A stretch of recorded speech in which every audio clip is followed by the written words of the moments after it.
Join ಆಗಿದ್ದೆ.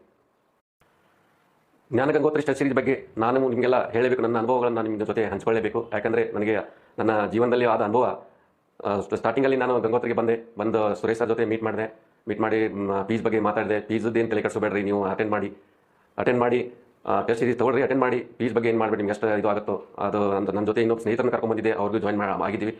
Test series fees ಬಗ್ಗೆ ಏನು ತಲೆ ಕೆಡಿಸ್ಕೋಬೇಡ್ರಿ, ನಾವು ಏನಿಲ್ಲ ಸರ್, ನಮ್ಗೆ ಅಷ್ಟು ಆಗಲ್ಲ, ಒಂದು 50% ಕೊಡ್ತೀವಿ, ಆಯ್ತಪ್ಪ ನೀವು ಮಾಡಿಕೊಡ್ರಿ ಅಂತ ಅವಾಗ ಹೇಳಿದರು. ಮುಂದೆ ನಮಗೆ ಲೆಸನ್ ಪ್ಲಾನ್ ಎಲ್ಲ ಕೊಟ್ಟರು. ಲೆಸನ್ ಪ್ಲಾನ್ ಪ್ರಕಾರ ನಾವು ಮಾಡ್ತಾ ಇದ್ದೀವಿ. ಫಸ್ಟ್ ಟೆಸ್ಟ್ ಸೀರೀಸ್ ಬರ್ದೀವಿ. ಅದೇ ಸರ್ ಸಿಟ್ಟಿಗೆದ್ಬಿಟ್ಟು ನಮಗೆ ಈ ಟೆಸ್ಟ್ ಸೀರೀಸೇ ನಾನು ಚೆಕ್ಕೆ ಮಾಡಲ್ಲ ಆ ಥರ ಇತ್ತು. ಹಂಗಾದ್ರೆ ಇನ್ನೇನು ಮಾಡೋದು, ನಾನು ಒಂದೊಂದು ದಿವಸ ಟೆನ್ಷನ್ ಆಗಿದೆ. ಅವರು ಆಮೇಲೆ ನನಗೆ ಇಲ್ಲ, ನಾನು ಹೇಳ್ತಾರೆ ಈ ಥರ ಎಲ್ಲ ಮಾಡಬೇಕು, ನಾನು ಫಸ್ಟ್ ರೈಟಿಂಗ್ ಸುಧಾರಣೆ ಆಗಬೇಕು ನಿಮ್ಮದು, ಅದಕ್ಕೋಸ್ಕರ 4 ರೂಲ್ಸು 2 ರೂಲ್ಸು ನೋಟ್ಬುಕ್ ಖರೀದಿ ಮಾಡಿ ಅದು ಡೈಲಿ ರೈಟಿಂಗ್ ಮಾಡಿ ಅಂತ ಹೇಳಿದ್ರು. ಅದು ಅವ್ರು ಹೇಳಿದ ಪ್ರಕಾರನೇ ನಾನು ಅವ್ರು ಎಷ್ಟು ಹೇಳಿದ್ರು ಅಷ್ಟು ನಾನು ಮಾಡಿದೆ. ರೈಟಿಂಗ್ ಸುಧಾರಣೆ ಆಯಿತು. ಆಮೇಲೆ ನೆಕ್ಸ್ಟ್ ಸೆಕೆಂಡ್ ಟೆಸ್ಟಲ್ಲಿ ನಾನು ಚೆನ್ನಾಗಿ ಬರೆದೆ.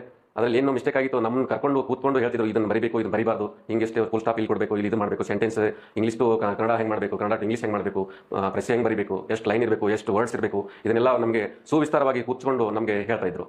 ಆಮೇಲೆ ಮುಂದೆ ನಮ್ಮ ಟೆಸ್ಟ್ ಸೀರೀಸು ಇಂಪ್ರೂವ್ ಆಗ್ತಾನೆ ಹೋಯಿತು. ಮಾರ್ಕ್ಸು 33, 34 ಹಿಂಗೆಲ್ಲ ಬರ್ತಾ ಇತ್ತು.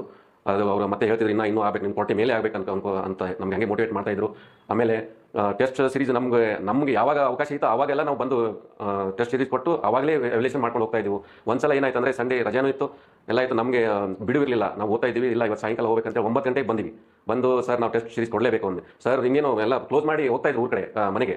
ಅಯ್ಯೋ ಇಲ್ಲ ಸರ್, ನಾನು ಟೆಸ್ಟ್ ಸೀರೀಸ್ ಕೊಡಲೇಬೇಕು ಅಂದು. ಹೌದಾ ಸರಿ, ಓಕೆ ಬನ್ನಿ ನೀವು ಅಂತಂದ್ರು.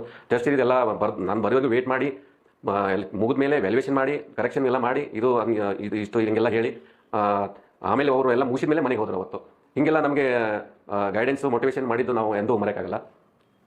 ನನ್ನ ಟೆಸ್ಟ್ ಸೀರೀಸಲ್ಲಿ 33, 34, 35, 36 ಹಿಂಗೆ 37 ಎವರೇಜ್ 37 ಬರ್ತಾಯಿತ್ತು. ನಾನು KSRP ಅಲ್ಲಿ ಆಲ್ಮೋಸ್ಟ್ 37.5, ಸಿವಿಲಲ್ಲಿ 34.5 ತಗೊಂಡಿದ್ದೀನಿ.